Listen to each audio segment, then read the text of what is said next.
जब एक भक्त को न्याय दिलाने पहुंचे स्वयं बजरंगबली। नमस्कार दोस्तों, हमारे YouTube चैनल में आप सभी का हार्दिक स्वागत है। उत्तराखंड के चंपावत नाम के गांव में संदीप नाम का एक बड़ा लोहा इस्पात का व्यापारी रहा करता था।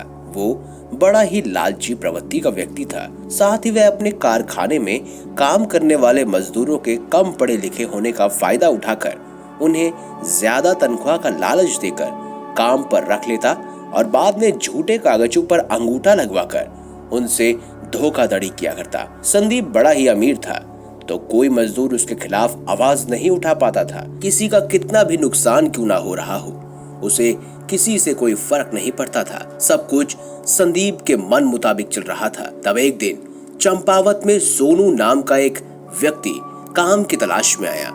सोनू बजरंगबली का अजीम भक्त था। वो नियमबद्ध रूप से बजरंगबली की पूजा पाठ किया करता था। साथ ही प्रत्येक मंगलवार का व्रत भी रखता था। चंपावत पहुंचकर सोनू को पता चला कि संदीप के कारखाने में कुछ नए लोगों की आवश्यकता है। सोनू तुरंत ही वहां पहुंच गया। सोनू ने कारखाने में पहुंचकर संदीप से मिलकर काम भी मांगा। संदीप ने काम तो दे दिया, परंतु उसकी एक शर्त थी कि सोनू को बाकी मजदूरों से आधी तनख्वाह में काम करना होगा। सोनू को काम की बेहद जरूरत थी, इसीलिए वो संदीप की बात से सहमत हो गया। सोनू पूरी लगन के साथ काम करने लगा। वो किसी को कोई शिकायत का मौका नहीं देता। एक दिन संदीप ने सोनू को 50,000 रुपए दिए और उन्हें पड़ोस में एक गांव में अपने दोस्त को देकर आने के लिए कहा। सोनू ने संदीप के कहे अनुसार वो पैसे संदीप के दोस्त को दे दिए। सोनू जब लौटकर वापस आया तब संदीप सोनू पर जोर से चिल्लाने लगा। चिल्ला कर कहने लगा कि तूने बीच रास्ते में 10,000 रुपए चुरा लिए हैं। सोनू ने उसे बहुत समझाया। उसने ऐसा कुछ भी नहीं किया, परंतु संदीप ने उसकी एक न सुनी। संदीप ने उसे दंड स्वरूप 1 माह बिना तनख्वाह के काम करने के लिए कहा। सोनू विवश था, वो कुछ कर नहीं पाया। सोनू को संदीप की बात माननी पड़ी। दूसरी तरफ संदीप खुश हो रहा था कि उसने सोनू को अपने झूठ में फंसाकर 1 महीने की तनख्वाह बचा ली है। सोनू रात के समय उदास मन से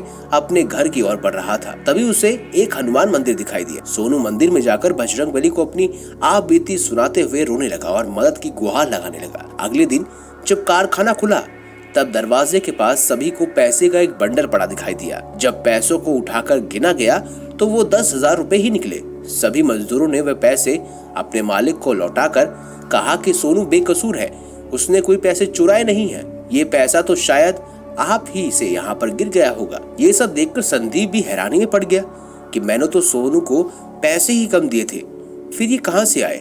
ज्यादा न सोचते हुए संदीप ने भी पैसे रख लिए और सोनू सबके सामने बेकसूर साबित हो गया। परंतु फिर उसी रात के समय जो हुआ उसे देखकर सभी लोग हैरान रह गए। रात के समय बहुत तेज बारिश शुरू हो गई और संदीप के कारखाने के पास एक बिजली का खंभा था।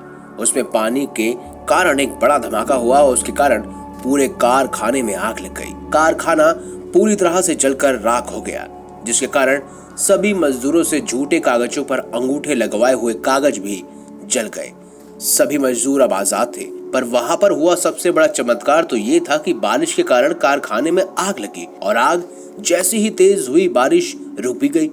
सभी को सोनू द्वारा की गई प्रार्थना के बारे में पता चला, जिसे जानकर सभी लोग दंग रह गए। बजरंगबली के कारण उनके अनन्य भक्त पर लगे आरोपों का नाश हुआ और मजदूरों पर अत्याचार करने वाले संदीप को भी उसके किए हुए दंड की सजा मिल गई। सभी उपस्थित लोगों ने बजरंगबली का जयकारा लगाया और उन्हें धन्यवाद भी अर्पित किया। आपके क्या विचार है कमेंट बॉक्स में जरूर बताएं। वीडियो अच्छी लगी हो तो लाइक करें, चैनल को सब्सक्राइब करें और ज्यादा से ज्यादा शेयर भी करें।